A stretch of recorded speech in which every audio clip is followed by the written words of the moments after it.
Paano nga ba tumawag sa GCash hotline? May nakakausap pa bang agent doon?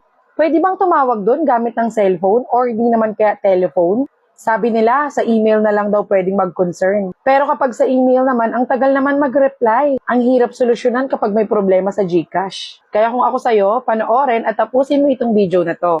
Sundin mo yung step-by-step na ituturo ko sa'yo. After mo matapos tong video na to, sigurado ako may makakausap kang GCash representative nila.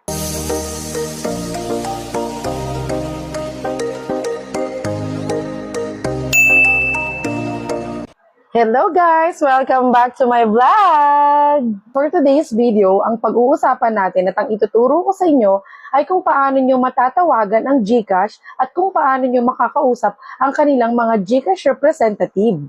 Kaya naman kung isa ka rin sa tulad nila na namumroblema sa GCash mo at hindi mo alam kung paano susolusyonan at ang iniisip mo ay ang tanging makakatulong lang sa'yo ay yung GCash representative nila, guys, tapusin mo itong video na to. Ituturo ko dito yung pagkasunod-sunod na gagawin mo para meron kang makausap na GCash representative. Para makatawag sa kanila, dalawa lang ang kailangan mo or pwede mong gamitin, telepono or cellphone.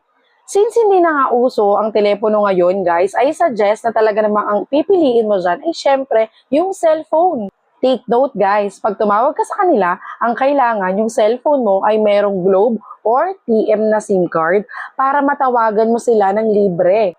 Dahil base sa obserbasyon ko, tinry ko yung other network, talagang hindi talaga nag-work, hindi talaga nag-ring or hindi talaga ako na-connect doon sa kanilang GCash representative. Kung talagang wala kang SIM card, ni Globe or ni TM, better to suggest, guys, bili ka na lang, mura lang naman yan. Or di naman kaya, humiram ka sa kaibigan mo. Pwede ka namang tumawag sa kanila kahit hindi yung mismong number na concern mo yung gagamitin mong pangtawag. Basta ang importante, Globe or TM yung gagamitin mong pangtawag sa hotline nila.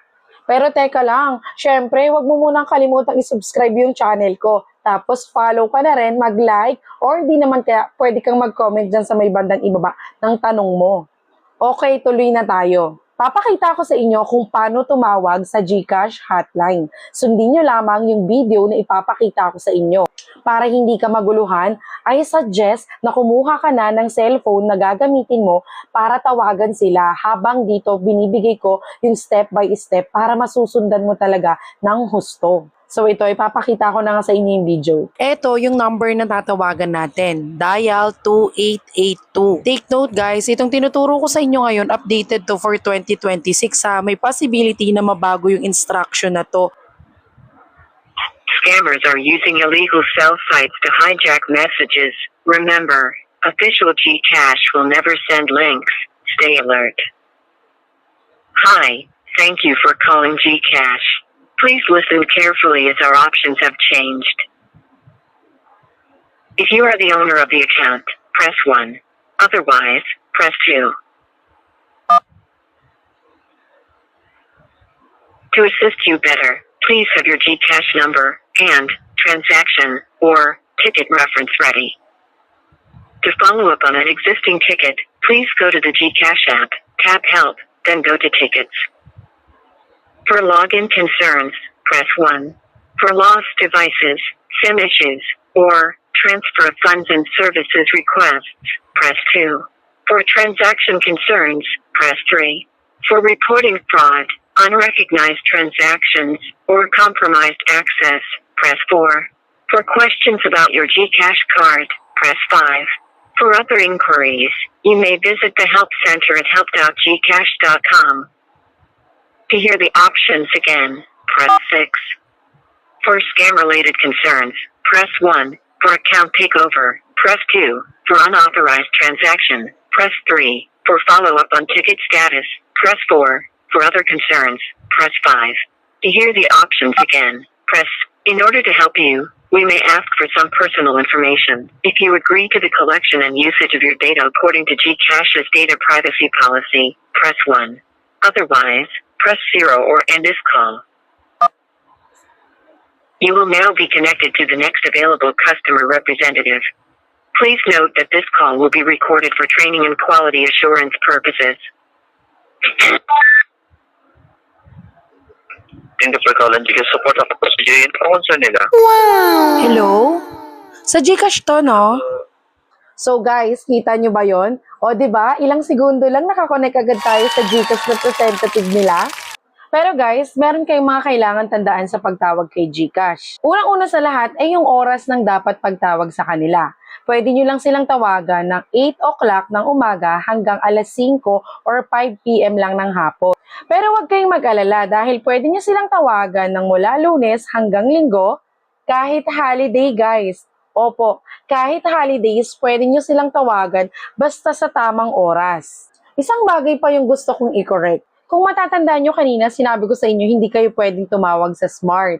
Though, pwede naman talaga. Pero nga lang, expect nyo talaga na meron talagang charge. Kaya kung mapapansin ninyo, mas nire-recommend ko talaga na pagtatawag kayo sa hotline nila, gumamit na lang kayo ng Globe or TM para iwas charge na tayo. Kasi hindi nyo alam kung gaano katagal yung pagiging pag-uusap nyo ni Gcash. Baka naman kainin ng sobra-sobra kapag maglo-load kayo ng regular load dyan sa other network yung SIM card, di ba? So, para makatipid, Globe or TM na lang yung gamitin mo. So, ayun guys, another videos na naman or instruction na naman yung naituro natin sa inyo ngayong araw. Isa lang din naman talaga yung purpose kung bakit gumagawa ako ng mga ganitong videos, guys, is yung para i-share ko sa inyo yung kaalaman ko na alam kong mas makakatulong ito sa inyo or di naman kaya alam kong nahihirapan din kayo sa mga ganitong bagay, hindi nyo alam kung kanino kayo tutulong. Kaya guys, sabi ko nga sa inyo guys, pwede nyo akong i-subscribe.